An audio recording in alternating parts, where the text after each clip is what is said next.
Hello everyone and welcome back to Life as an Aspie with me, Natalie Sherlock, and today we're going to be talking about two symptoms of autism in girls that nobody talks about. So when I say symptoms, they're more sort of comorbid conditions. That means that they are things that also sort of co-occur with autism. So the first one, I'm just going to get straight into it. And so the first one is epilepsy, and I was only made aware of this correlation when I was doing some research to do a workshop, and it was a revelation for me. Because, as some of you know, I've mentioned in my previous videos that I had epilepsy as a child. I had it from when I was 9 until I was 12. So that was like the fact that, you know, it is a co-occurring thing with autism is, you know, blew my mind. So I'll just read you some stats because I did some research, and it's actually a fact that so between 30 and 34.5% of all autistic females also have or have had epilepsy, because it's important to note the have had, because I had, the diagnosis I received when I was 9 was benign Rolandic epilepsy, which, according to the Young Epilepsy Charity, they don't actually call it that anymore. They call it something else, but I will put up on the screen what it actually is called now, because it's been renamed. Which is helpful, she says sarcastically. But yeah, so autistic females are roughly twice as likely to develop epilepsy as autistic boys. Although autistic boys do also, you know, it can occur. So just to sort of flesh it out a bit, because, you know, that's all of the statistics. It's not quite all. Yeah, no, it is all of the statistics I've got. I'll probably tell you my journey, my epilepsy journey. That sounds really cringe. But yeah, so when I was 9, I started having seizures at night. So they were only occurring at night. And the first one, we didn't go and see anyone after the first one, mainly because Granddad and Grandma, they didn't believe that I'd had one. They didn't, like, even though Mum was like, you know, this is. But then when they saw it in action, they said, oh, you know, let's go to the doctor. So I went to see my GP, and he said, first of all, he said, if you have another one, go straight to A&E, and they'll check you out and everything. So I remember so I like planned out what I was going to wear. I still remember now. Jeans, top, pink, purple stripy, like zip up jumper thing. And I didn't have one that night, but I had one the next night or the night after that. So I got in the car, went to A&E, and I had to wait for a bit. And they took my blood pressure. They did the sort of push me, pull me tests, which is what I call the Dr. Dolittle tests. Like, where basically they say, oh, push against my hands or try and pull my hands in or whatever. stuff like that, resistance. Well, basically seeing if there was any weakness on one side of my body, and basically, like, that was all fine or whatever. And then, like, I think I'm not sure if I went back to the doctor after that. But anyway, after that, they referred me to have an EEG. So basically, they stick wires to your head and that. And then, so I had that at Great Ormond Street Hospital. So we went all the way up to London.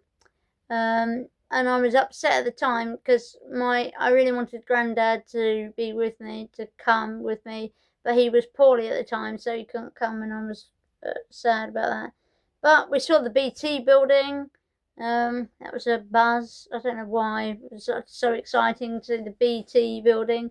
But anyway, yeah, so we went to Great Ormond Street Hospital, and they said, like, let her, they said to Mum and Grandad, let her go to sleep as late as she wants and get up as early as possible, so that I was tired because I had to be asleep for the test. But needless to say, they still made me go to sleep at like 9 o'clock. But I was like pretty annoyed at that for a 9-year-old. Like, the doctor has said I can stay up as late as I want. But no, so anyway, lo and behold, I wasn't tired for the test. So it took me like an hour to fall asleep. And when I did fall asleep, I didn't actually have any seizures there, but I did have like a jerk, when like you wake up with a start, like you feel like you're falling and you jerk. So I did have one of them, and that was enough. Like, the brain waves made a jazzy enough pattern for them to diagnose me with epilepsy. So yeah, so that was that. And then it was 3 years of having them. Yeah, it was extremely difficult. And I don't want to say that I, but it's pretty, like, it was very traumatic for me, because I could feel and remember I was like conscious throughout, except for the last one when I was unconscious, and not breathing for a minute and a half, but that's a different story.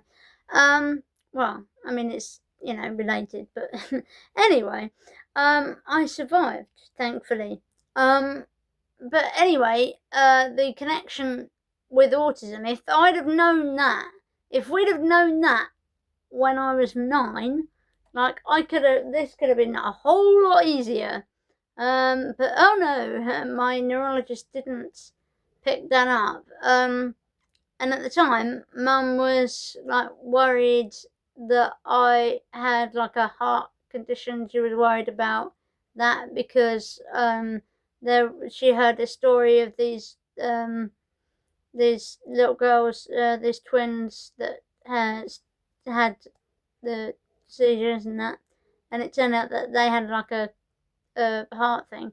But for me, it was because because I'm autistic, and so I actually do know several people that have autism and epilepsy co-occurring. So if you are, like, if your child has epilepsy, or you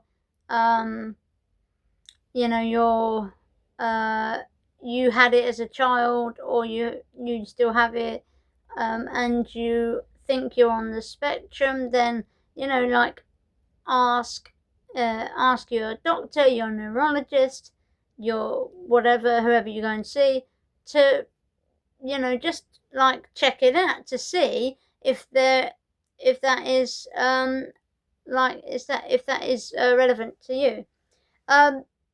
Yeah, so I think I'll move on from epilepsy now. I might actually put a fundraiser thing onto this video if I can work out how to do it, because I know that you can have make videos fundraisers. I might do that. So moving on to the next untalked about co-occurring condition is eating disorders. So I've got some stats for you here. 20 to 30% of women with anorexia have autism.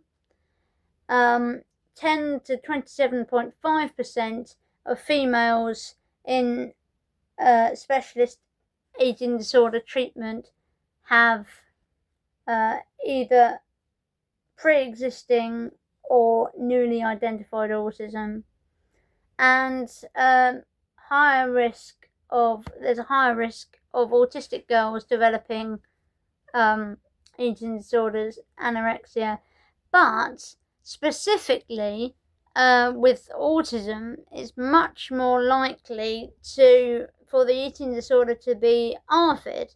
So ARFID, I talked about before, I also had as a child, and I still have it in some respects, but I've got a lot better at eating. So it's avoided food. No, avoid. I'll put it up on the screen what it stands for. But basically, food restrictive food avoidance intake disorder. That's right. Avoidance restrictive food intake disorder. That's something. Yeah, that's just about it. Fumbling my words. I'm very sorry about that.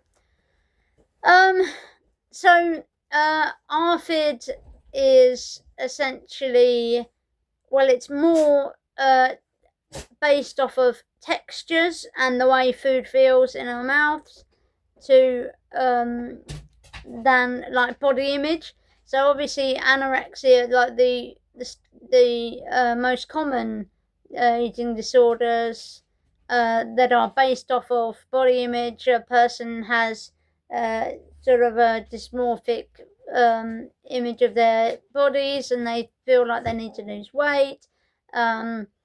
This isn't the case for ARFID. So ARFID sufferers is literally sensory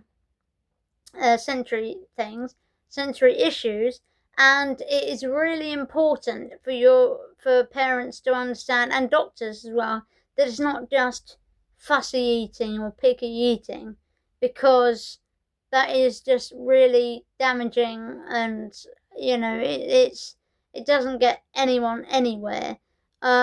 So there are children that are picky eaters, there are adults that are picky eaters, but there are also adults and children with ARFID. How can you tell the difference? It's tricky. I would probably say the main problem is texture. And they say that, the people, they'll just eat when they're hungry. Not the case for people with ARFID. Also, we have safe foods. We have what we call safe foods, which are foods that we can eat that we know are safe. We know we like them. Also, so it was a texture-based thing for me with my ARFID, but also it was a phobia of trying new foods. Mainly, the main phobia was the phobia of being allergic to new foods, or the food that I tried. And it was quite an intense phobia, and for a while I had a really restrictive diet. I would only eat my sort of safe foods. And I was really skinny. I was like probably malnourished or something.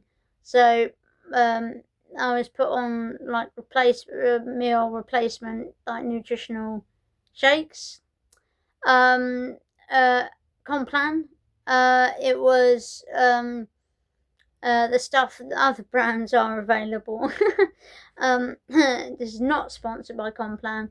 But I had to have these nightly drinks of it was like a hot milky drink. Well, it's a hot chocolatey milky drink, but it always made me feel really sick. So and I used to drink it whilst watching Spring Watch or Autumn Watch, and so I always associate feeling sick with Bilotti. So sorry Bilotti. Anyway, also like so I you can recover from it. I am living proof that you can recover from it. I'm not completely I haven't like got over it completely, because I still cannot eat certain foods. There are certain foods that I cannot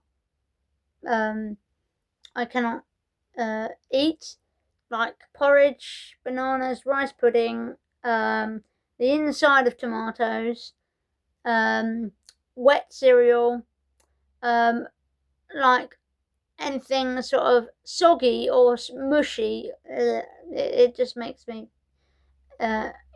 gip. But anyway, yeah. So if your child or you have a history of ARFID or any other eating disorder, and obviously suspect you have a autism spectrum condition as well, then like with the epilepsy, go and just ask for an assessment. You can, obviously autism assessments do take ages, but like it's always worth finding out, because you can get help, you can get support. It's always worth knowing. Knowledge is power. And I think that just about wraps up the video. So I hope you enjoyed. I hope you found this information helpful, and I hope you weren't too triggered by it. If you obviously, but like obviously people with eating disorders, sometimes people get a bit funny about talking about that kind of thing, but hopefully you were all okay with it, and well, apologies if not. But it's important to talk about these things, because if we don't, then how do we know? And we're not going to know, and we won't find out till later. So yeah, it's all well and good. I think I will end it there by saying goodbye, God bless, and continue being awesome.